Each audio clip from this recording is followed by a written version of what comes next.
My name's Oscar from the University of Texas at El Paso. I'm part of COBA, the College of Business here.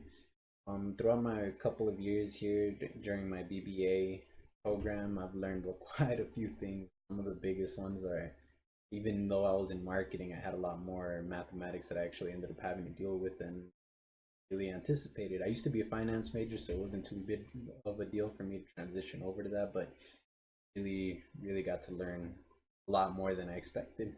Um, so being on the marketing end, I tend to be at the forefront of a business and really try to move the business forward, connect with a lot of research based on what they want, they need, what they're looking for, and how they perceive things. So examples through the type of business strategy that you'd be trying to take, which is either cost leadership, product differentiation, broad differentiation. So the whole point would be me really seeing how we perceived in the what direction do we want to take it in, or how can we force a certain perception on there, and whether or not that's actually a good choice to take.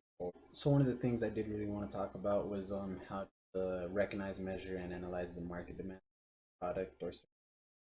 So in this case, making the effective marketing strategy out of, well, in my case, it was product differentiation. I really wanted to get the price down because price was not the least important factor, not the most important factor for some segments. So you really wanted to get the exact price that would maximize your profit. So optimize. It's a huge equation that I had to write.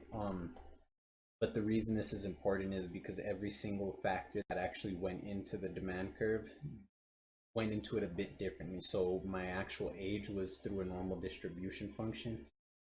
To really make this an effective marketing strategy, I think one of the biggest things that I didn't take into account that I really learned throughout the progress of the simulation was you have to take into account where your business is already standing and where you want it to be. But the actual quantitative method that I used on, I tried to make an optimization function which only really focused on the price and reliability. The reason this was is because since I was doing a product differentiation strategy, reliability is something that you really got to toy with because it doesn't just affect your demand side, it also affects your variable cost side. Other than that, it was just a really great opportunity. It was just one of those times where you really get to take, hey, this is what I learned and this is how I can use it. But yeah, it was a great experience.